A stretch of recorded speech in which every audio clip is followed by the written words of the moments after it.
चलिए बात करते हैं अपने खास कार्यक्रम आंकड़े हमारे फैसला आपका की और आंकड़े हमारे फैसला आपका में सबसे पहले बात है जम्मू कश्मीर की। जी हां, जम्मू कश्मीर चुनाव के बिगुल बज चुका है। विधानसभा चुनाव में चुनाव आयोग ने जम्मू कश्मीर और हरियाणा में विधानसभा चुनाव की तारीखों का ऐलान कर दिया है। जम्मू कश्मीर की 90 विधानसभा सीटों के लिए 3 चरणों में वोट डाले जाएंगे। पहले चरण में 18 सितंबर को मतदान होगा, दूसरे चरण के लिए 25 सितंबर को वोट डाले जाएंगे और 1 अक्टूबर को तीसरे चरण के लिए भी वोटिंग होगी। वहीं हरियाणा की सभी 90 विधानसभा सीटों पर 1 अक्टूबर को वोट डाले जाएंगे, जबकि दोनों ही राज्य हरियाणा और जम्मू कश्मीर के लिए 4 अक्टूबर को चुनाव के परिणाम आ जाएंगे। हरियाणा विधानसभा चुनाव की बात करें तो पिछली बार भी हरियाणा में एक ही फेज में वोटिंग हुई थी और चुनावी नतीजे 24 अक्टूबर को आए थे। पिछली बार बीजेपी और कांग्रेस के बीच हुई कड़ी टक्कर में जेजेपी किंग मेकर के तौर पर सामने आई थी। उसने पिछले लगभग 4.5 साल बीजेपी का समर्थन किया और पार्टी के मुखिया दुष्यंत चौटाला मनोहर सरकार में डिप्टी सीएम बने। हरियाणा में लोकसभा चुनाव के लिहाज से बीजेपी का प्रदर्शन काफी खराब रहा था और पार्टी ने पिछली बार की सभी 10 सीटें जीतने के मुकाबले 5 सीटें गंवा दी, जिसके चलते यह माना जा रहा कि इस बार हरियाणा में नायब सैनी सरकार के लिए कांग्रेस में एक बड़ी चुनौती मिल सकती है। वहीं जम्मू कश्मीर में 10 साल बाद विधानसभा चुनाव होंगे। धारा 370 हटने के बाद यह पहला विधानसभा चुनाव होगा। जम्मू कश्मीर में चुनाव को लेकर कश्मीर की जनता में खुशी की लहर है, तो वहीं सियासी बयानबाजी भी शुरू हो चुकी है। सुनिए क्या कहा किसने। Elections in J&K will be held in 3 phases. So this is a shorter period.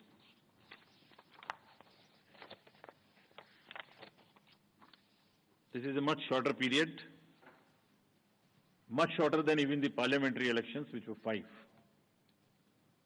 20th of August, just the next day of the Amarnath Yatra being complete, the 19th, would be the date of notification for the first phase, nominations till 27th, scrutiny on the next day 28th, and date of poll will be 18th of September, and it's a Wednesday. We are also keeping that in mind, not keeping Fridays and Mondays to give a longer holiday spell. Second phase would be on 29th of August, and the statutory period of nominations and all, poll being on 25th of September. Election का तो मुझे उम्मीद थी कि election होंगे, और जो ये समझते हैं कि इलेक्शन नहीं होंगे वो गलतफहमी में है, क्योंकि वक्त आ गया है। इतने साल यहाँ के लोगों की हुकूमत नहीं है। एक लेफ्टिनेंट गवर्नर बैठे, उनके 4 एडवाइज़र बैठे, वो क्या इस रियासत को जान सकते हैं। ज़रूरी है कि लोगों के मेंबर होंगे, वो लोगों की मुश्किलात को दूर करेंगे। कहाँ 90 है और कहाँ 4 हैं, तो ये ज़रूरी है। इसीलिए सुप्रीम कोर्ट ने भी इनको कहा था कि साहब सितंबर के अंत तक आपको करना पड़ेगा। इलेक्शन कमीशन के तरफ से 3 फेजेस में इंतखाबात के तारीख का ऐलान हो चुका है और बड़ी जल्दी से जो है ये शेड्यूल जो है समाप्त होगा। पहली दफा है कि 10 साल के बाद इलेक्शन हुए। इससे पहले लंबा समय जब था वो गवर्नर रूल हुआ था 1990 में, और 6.5 साल के बाद इलेक्शन हुए थे 96 में समर में। तो 6.5 साल लंबा समय था, लेकिन इस साल ये इस दफा 10 साल के बाद हो रहे हैं। तो पूरा देश, पूरा पार्टी चुनाव आयोग के निर्णय का, चुनाव आयोग के फैसले का स्वागत करती है। जम्मू कश्मीर में विधानसभा चुनावों के संदर्भ में चुनाव आयोग के निर्णय का, इस घोषणा का भारतीय जनता पार्टी बड़े लंबे समय से इंतजार कर रही थी। भारतीय जनता पार्टी तो चाहती थी कि लोकसभा चुनावों के साथ जम्मू कश्मीर में चुनाव हो। इन्हीं चुनाव को लेकर हमने एक सर्वे किया है। सर्वे में कई सारे सवाल पूछे, उस पर लोगों की राय भी हमने ली है। पहला सवाल जो हमने पूछा वो पहला सवाल था कि जम्मू कश्मीर में आप किस पार्टी की सरकार चाहते हैं। 40% लोगों ने कहा बीजेपी की सरकार चाहते हैं, 18% लोगों ने कहा कांग्रेस की सरकार चाहते हैं, 6% लोग पीडीपी की बात कर रहे थे और 19% लोग नेशनल कॉन्फ्रेंस की बात कर रहे थे। चर्चा करते हैं, लेकिन उसके पहले एक और सवाल ले लेते हैं और वो सवाल है सर्वे का, बड़ा महत्वपूर्ण है। वो सवाल है कि जम्मू कश्मीर में सीएम के तौर पर आपकी पहली पसंद कौन है। उमर अब्दुल्ला 20% लोगों ने कहा, 5% लोगों ने महबूबा मुफ्ती का नाम लिया, 39% लोगों ने रविंद्र रैना का नाम लिया और 16% लोग गुलाम नबी आज़ाद की बात कर रहे थे और 20% लोग इस पर कुछ भी कहना नहीं चाहते थे। चर्चा करते हैं। रत्नाकर सिंह जो कि कांग्रेस के नेता हैं, बीजेपी के नेता हैं, माफ कीजिए, वीरेंद्र सिंह जो कि पीडीपी के प्रवक्ता हैं, उनसे समझने की कोशिश करते हैं। सबसे पहले रत्नाकर सिंह के पास चलते हैं। रत्नाकर जी, क्या कहेंगे आप? चुनाव की घोषणा जम्मू कश्मीर में भी हो गई है, हरियाणा में भी हो गई है, लेकिन जम्मू कश्मीर से कितनी उम्मीदें आपको? देखिए, सबसे पहले तो मैं यही कहना चाहूंगा कि भारतीय जनता पार्टी ने जब ही 370 हटाया, उस समय माननीय गृह मंत्री जी ने देश को संबोधित किया था। सदन में एक बात कही थी और उन्होंने कहा था कि 370 हटने के बाद जो है हम जम्मू कश्मीर में एक चुनी हुई सरकार, सही वक्त आने पे एक चुनी हुई सरकार जरूर देंगे। और आज वो वक्त आ गया है कि हम जम्मू कश्मीर को एक चुनी हुई जनता की चुनी हुई सरकार जो दे और जनता को वहाँ पे लोकतंत्र का बहाल करके और लोगों के अधिकार को सुनिश्चित करें।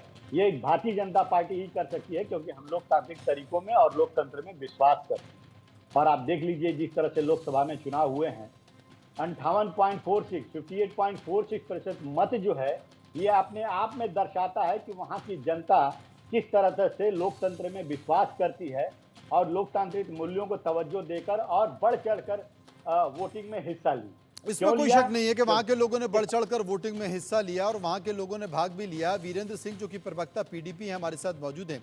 वीरेंद्र सिंह जी, एक नया उत्साह है कश्मीर में, खासकर मतदान को लेकर, क्योंकि कई लोगों से हम लोगों ने बात की है, वहाँ पर यह संकेत भी निकल कर आया कि ऐसे कई लोग जिन्होंने अपने 60 साल में 65 साल में कभी वोट नहीं दिया, उन लोगों ने भी लोकसभा चुनाव में वोट दिया। इसके साथ साथ चाहे वो पीडीपी हो या नेशनल कॉन्फ्रेंस हो, लोकसभा में कोई बहुत अच्छा संकेत निकल कर नहीं आया। विधानसभा में क्या उम्मीद है आपकी? देखिए, सबसे पहले तो मैं आपसे ये एक बात कहता हूँ कि जम्मू कश्मीर के लोगों ने इससे पहले भी जमहूरियत को अपनाया था, आज भी अपनाया है। बीच में कुछ ऐसा दौर आया, कुछ ऐसा वक्त आया कि कुछ हो गया, लेकिन जहाँ तक बात आपने की पिछले लोकसभा की टर्नओवर की कि लोकसभा की जो पोलिंग हुई उसमें इतना ज्यादा इजाफा क्यों था, तो मैंने बहुत दफा चैनलों पर कहा, अगर भारतीय जनता पार्टी अपने सिंपल पर चुनाव लड़ती ना कश्मीर में, तो कश्मीर में 80% पोलिंग होनी थी। वो जो पोलिंग है वो भारतीय जनता पार्टी और गवर्नमेंट ऑफ इंडिया के खिलाफ पोलिंग की गई है। अच्छा। जो इन्होंने 5 अगस्त 2019 को जम्मू कश्मीर के लोगों के साथ किया। हमारी रियासत के 2 टुकड़े किए, रियासत को 2 हिस्सों में बांटा, उसको यूटी में तब्दील किया और हमारी जो कॉन्स्टिट्यूशन गारंटी है, जो हक हकूक में with in the constitution of India मिले थे, उनसे छीनने के बाद जो कुछ वहाँ पर हुआ, पूरे जम्मू कश्मीर को पूरे जम्मू कश्मीर के लोगों की भावनाओं के साथ खेला गया और जिस तरह से हमें बंधुआ मजदूर वहाँ पर बनाया गया, वो चीजें सारी आपके सामने है। आज यहाँ तक बात इलेक्शन की है, आपने जैसे कहा कि पार्लियामेंट में आप कुछ कर नहीं पाए, पार्लियामेंट में तो हमने तो करके दिखाया। पीपल्स डेमोक्रेटिक पार्टी दोनों सीटों पर दूसरे नंबर पर रही और ये हमारी वो पार्टी है पीडीपी, जिसको 5 अगस्त 2019 के बाद सबसे ज्यादा बुलडोज किया गया। हमारी सदर को 2.25 साल इलीगल डिटेंशन में रखा गया। हमारी पार्टी को तोड़ा, बीजेपी ने तोड़ा, गवर्नमेंट ऑफ इंडिया ने अपनी एजेंसी लगा के तोड़ा और इस पार्टी के सभी एमएलए लेजिस्लेटर पार्टी से बाहर निकाले गए और इस पर से 2 पार्टियां बनाई गई और जिसको कोई अपनी को बेगानी पार्टी बोलता है। अब मुझे बताइए, जिनके सहारे पे भारतीय जनता पार्टी गई थी कश्मीर में इलेक्शन लड़ने के लिए, सेब और बैट वाले, उनकी तो जमानतें जब्त करवा दी लोगों ने। पूरी गवर्नमेंट मशीनरी एक तरफ, भारतीय जनता पार्टी एक तरफ, जिस तरीके के साथ पूरी उनकी मदद की गई तो उनकी तो जमानतें जब्त होगी। ये फैसला जम्मू कश्मीर के लोगों का, जिसको समझने की जरूरत है। और यहाँ जो बात करते हैं कि बारामूला में जो वोटिंग परसेंटेज हुई है, बारामूला से जो जीते हैं उनका नारा क्या था? उनकी सोच क्या है? उन्होंने कहा था तिहाड़ का बदला वोट। मतलब आपका ये कहना है कि बीजेपी और केंद्र सरकार के खिलाफ वोट था और आने वाले समय में विधानसभा चुनाव में भी कुछ ऐसा ही दिखाई देगा। एक और सवाल हमने जो लोगों से पूछा, वो सवाल था कि जम्मू कश्मीर चुनाव में इस बार सबसे बड़ा मुद्दा क्या है। 45% लोगों ने कहा कि विकास और रोजगार सबसे बड़ा मुद्दा है। 19% लोगों ने कहा पर्यटन और उद्योग धंधे ये सबसे बड़ा मुद्दा है। 27% लोग आतंकवाद के खात्मे की बात कर रहे थे। 7% लोग पीओके की वापसी की बात कर रहे थे और 2% लोग इस पर कुछ भी कहना नहीं चाहते थे। सर्वे का एक और सवाल जो हमने पूछा, वो सवाल था कि क्या जम्मू कश्मीर चुनावों में आर्टिकल 370 कोई मुद्दा रह गया है। 43% लोगों ने कहा मुद्दा नहीं है। 54% लोगों ने कहा, माफ कीजिए, 43% लोगों ने कहा मुद्दा है, 54% लोगों ने कहा मुद्दा नहीं है और 3% इस पर कुछ भी कहना नहीं चाहते। भारतीय जनता पार्टी के नेता रत्नाकर सिंह मेरे साथ मौजूद हैं। रत्नाकर जी, आपने वीरेंद्र सिंह की बातों को तो सुना होगा। उन्होंने कहा था कि साहब भले ही हमें सफलता नहीं मिल पाई हो, लेकिन जो भी मतदान हुआ, जो भी वोटिंग हुई है, ये बीजेपी के खिलाफ ही हुई है। देखिए, अगर बीजेपी के खिलाफ अगर वोटिंग हुई रहती तो हम वहां पे 2 सीट जीतने में कामयाब नहीं हुए। अगर बीजेपी के खिलाफ अगर वोटिंग होती तो 35 साल में सबसे ज्यादा वोटिंग और लोकतंत्र को बहाल करने के लिए लोग जो है इतनी मात्रा में घरों से बाहर नहीं निकले होते।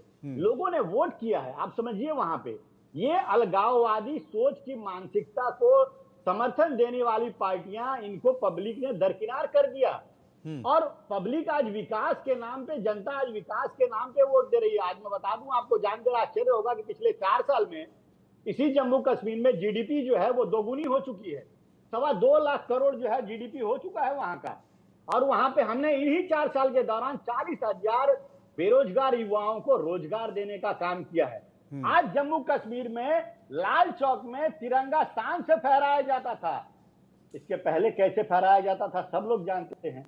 आज जम्मू कश्मीर नॉर्मलसी की तरफ अग्रसर हो गया और विकास के मुख्य धारा के साथ जुड़ गया है। बड़े बड़े बिजनेस हाउसेज जो हैं अपने में मुख्य इन्वेस्टमेंट जो है वो जम्मू कश्मीर में प्लॉट्स खरीद रहे हैं इन्वेस्टमेंट फैक्ट्रियां लगाने के लिए। आज वहां पे यूएई की कंपनी अपना सबसे बड़ा मॉल बनाने जा रही है। आज सिनेमा घर में लोग जा करके फिल्में देखने के लिए आज ऐसी परिस्थिति होगी कि देखना जा पा रहे हैं। आज वहां पे लाल चौक हो, चाहे लुलु मॉल हो, चाहे बड़े बिजनेस हाउसेज हो, ये सारी चीजें क्या दर्शाती है अपने आप में? ये यही दर्शाती है। मतलब आपके कहने का मतलब है कि चमन हो गया साहब जम्मू कश्मीर, और आने वाले समय में वो संकेत भी दिखाई देंगे। वीरेंद्र सिंह जी, ये पहला चुनाव है जिसमें कई सारे प्रयोग हुए। 370, इसके साथ साथ डिलिमिटेशन, जिसमें जम्मू का जो हिंदू वाला इलाका उसमें 6 सीट बढ़ी है और कश्मीर में 1 सीट बढ़ी है। तो क्या आपको लगता है कि इन सब चीजों का फर्क पड़ेगा इस चुनाव में?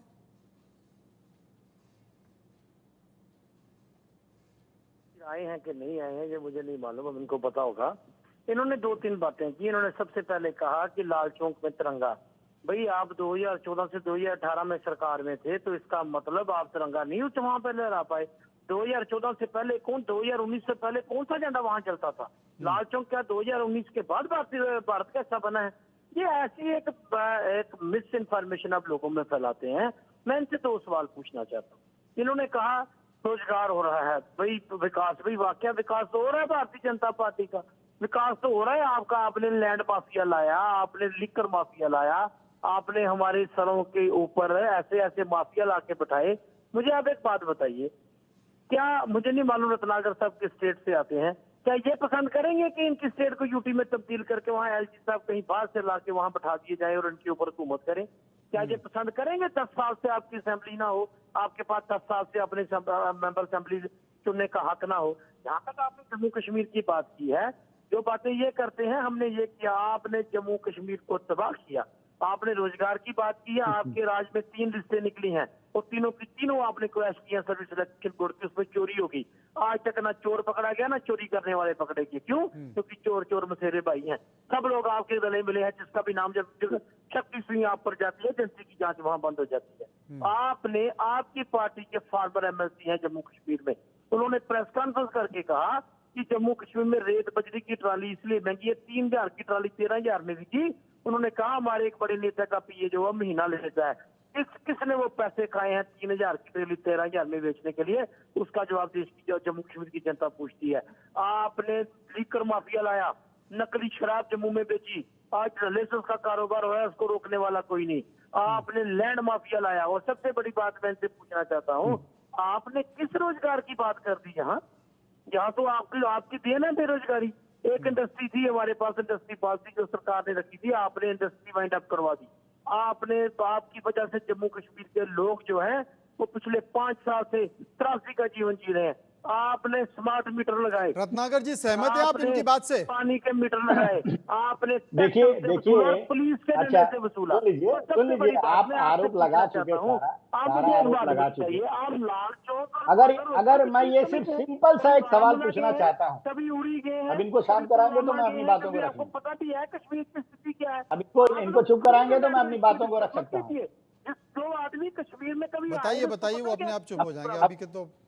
जी मुझे बताइए, आपको क्या पता है हमारी प्रॉब्लम? अरे हाँ, यही 370 हटने के पहले 2019 के पहले जम्मू कश्मीर में हालात कितने बद से बदतर थे, ये सब जम्मू कश्मीर की जनता देख रही थी ना।